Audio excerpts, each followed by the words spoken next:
Hi, welcome to the video. So today I'm going to show you a simple exercise that can be done in lots of variations, pretty much endless different combinations.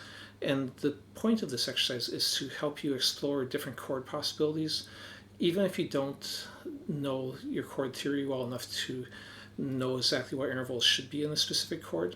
But even if you're an expert with chord theory, I think this is beneficial because what I'm going to show you is a systematic way to just try different possibilities. Listen to them if you like them, incorporate the shape into your playing. If you don't, you move on to something else and you only wasted a few seconds. The reason why this can help people even who are good at chord theories, people who are good at chord theory oftentimes will stick to that very closely. And for example, if they're doing a major 7 chord, they'll have the 1, 3, 5, 7. They're the notes and the intervals in the chord.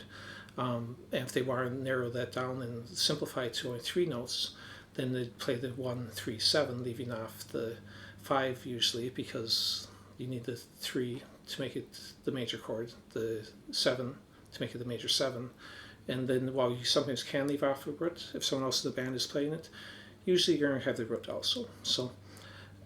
But some of the fingers I'm going to show you today, through doing the drill, you're going to come up with combinations that aren't standard like that, where maybe you leave off the 3rd and keep the 5th instead, which isn't something you'd usually want to do, but these different variations will give you more possibilities and some different sounds that maybe you wouldn't do otherwise. So let's go and jump into this. Now, if you're playing with more of a metal or rock sound with a lot of distortion, then the ones that will probably sound best will be the ones that have just 2 or 3 notes in them. If you're playing with a clean sound, then the chords we do, they will have 3 or 4 notes you might prefer. And we'll run through the exercise with different groupings so you can see it. Basically all it is I'm going to take a bass shape, doesn't matter what it is. So let's say you're a metal player or rock player and you play a lot of power chords. So then we can use the power chord as your bass shape. Now from that, what we do is add all the notes that are reachable on the string above it, on the, in this case, the 3rd string, because I'm playing D5. Now I could do that on the 6th string too. It can be below, above, whatever you want, the bass strings, treble strings. So for example, if I do that on this grouping, I can add the pinky directly under it. That's just going to be a standard power chord. Now I'm going to go through all the possibilities. I can move that up 1. That gives me a flat 9 on top of the power chord. You can move it up 1 more. That gives me a regular 9, so it could be considered a D5 add 9, or it could be considered a D sus2, because the 9 and 2 are the same thing. Alright, now I could even go further on that. I might switch fingers here. And some of these will be awkward. If it's too much to stretch, and doesn't feel comfortable, don't do it. But I know there are people with even bigger hands than me who can maybe even go further. So, and that was just a kind of odd way to play a regular D minor. I put it's a 1, 5 and the flat 3 in the 2nd octave, instead of your standard way where you put the F note here. I reached up further there. So okay, so now we're going to go the other direction. So now I'm going to add here. So this is adding major 7th to the power chord. Then I can go back 1. You just borrow or use separate fingers. That's a flat 7. So again, at home, try these, clean and distortion. Listen to it. See if you like one. If you find one you like, write it down. Again, it doesn't matter if you remember what the names I'm saying or what the notes are. Just so you can add it to your playing. Then we move that back 1 more. So that was the flat 7. So now this is a 6. If I'm still thinking this is the root.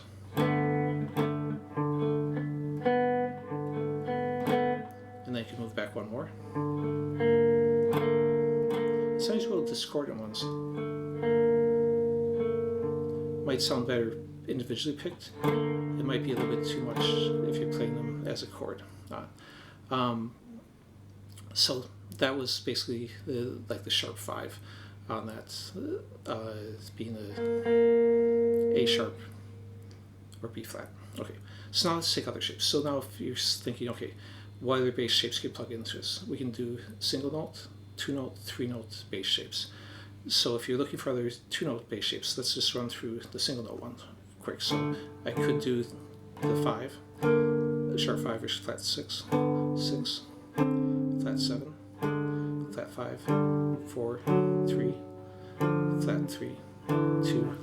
If you really want discordant, the flat 2. So any of those could be your bass shapes. Obviously, if you pick something like a flat 5, then because that's already kind of creates tension and discordant, any note I add on top of it can also be discordant. If you want something that's got some tension but also some, more resolved chords, then maybe you do a major or minor third. If I did a minor third and I reach back as far as I can, that would be a flat 5. So this would be a minor flat 5. If I move it forward one, this is just a regular D minor. If I move forward one more, this could be considered a sharp 5, but honestly, I'd probably think of this as a B flat major first inversion because it's got all the notes of that. And now if we move that note one more on the third string, this again could be considered the 6. So 1, 5, 6. So basically, 6th chord but without the third. But in this case, I would probably think of it.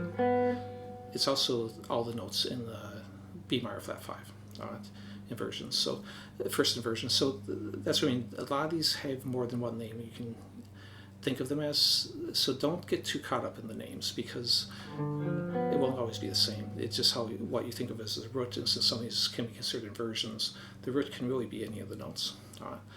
Okay, so if I keep moving, then this is just a minor 7. Minor with a major 7. This is just an octave up here of the D, so it's just a kind of stretched out way to play a third with an octave. Minor third.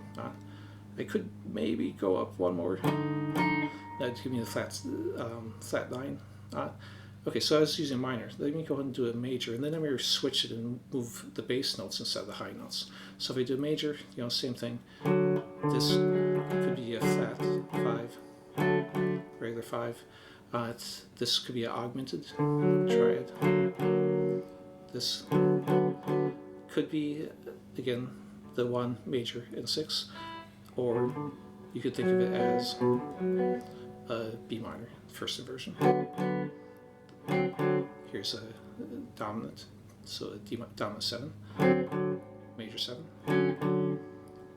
third with just an octave, with a flat 9. Okay, and again, some of these might be too discordant, you might not want to play them, but you're trying options, and we're systematically going through everything in reach, so you can at least hear what it would sound like. If you then discard it and only take one of those shapes off each one of these ones we do, that's fine. And again, you can plug in whatever bass shape to work from. I don't mean bass like treble and bass, I mean basic shape to work from on any set of strings. So I could work and put D minor up here instead, and then move the notes in the bass. Now I am talking about bass and treble. Okay, so for example, D minor, then A in the bass, which is just the second inversion, or D minor / A. If I went up here, I could consider that still a D minor with B flat in the bass, but in this case, it's also just a B flat major 7, so I'd consider that probably. Now, if we moved up one more, this could be considered a B minor flat 5 on it, and this top one's a flat 7, so B minor 7 flat 5 is what that could be considered. And then if I continue to move down here, I could rearrange these fingers. That's got a flat 5 in the bass. Okay, then, and I'm back to thinking that this is my root now, the D. Now, on this one, again, I could think of it as D minor and then putting G in the bass. But I probably think this is G root now, because this would be the 1, 5, flat 7, and 2. So that would be considered like a G7 sus2. And you play the individual notes. I could move this back. Now that's going to be flat, that 2 or 9. So it's going to be a little bit discordant. This is just my G note again. So this is actually just the octave of this. So it still has the flat 7 and the 5 in it. Okay, so that was moving them in the bass. You kind of get the idea, I think. I mean, whatever shape you want to plug in, I could plug in a shape like this, a 5th with a major 7, and then as I add in well, that makes just a regular D major 7. That would be the 4, so it'd be a D7 sus4. That'd add the sharp 4, and then I could move it back 1. This would be a minor with a major 7. Oops. And then I could move that back 1 more, which would be kind of like the other one. This would be the 5th, 7th, and, or sorry, major 7th, and then this would be a 2, so it could be considered a D major 7 sus2.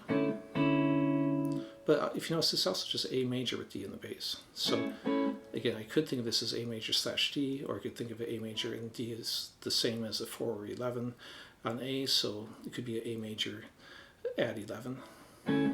So again, names aren't that important on this. And then I've moved that back 1 more. That's a flat 9 to the D. You can move it back again. That's just my D note again, so it's got the 1, 5, 7, and then 1 octave again. All right, so I think I'll leave it at that. So experiment with it. Take any shape you like. If I didn't do more than 4 notes, because usually if you're doing like a 4-note chord or something, you may be using most of your fingers already, and then you can't be moving another finger on top of it. Unless you're doing a shape that has most of the notes barred, then you can maybe move some on it. So it probably works best with 1, 2, or 3 notes as your bass form, and then moving a note on the high or the low. And if you really want to, you could move a note in the middle too. You wouldn't have to limit it to that. You could be here and have these be your 3 notes, and then move on that middle string. You'll find if you do too many moving on different strings, some of the shapes will start repeating themselves on it. So you might end up with some duplicates. If you're mostly doing all in the high, you're not going to get duplicates on it. Every time you do a new shape in the bass, it's going to be a new chord. Anyways, if you like the video, please subscribe, hit like, leave a comment. Normally I have tab for most of my videos. This one I debated whether to put the chords down on tab and names, but I wanted to just experiment with it, so I didn't really want you to be caught up too much in what I was doing, and try your own things. Okay, thanks for watching.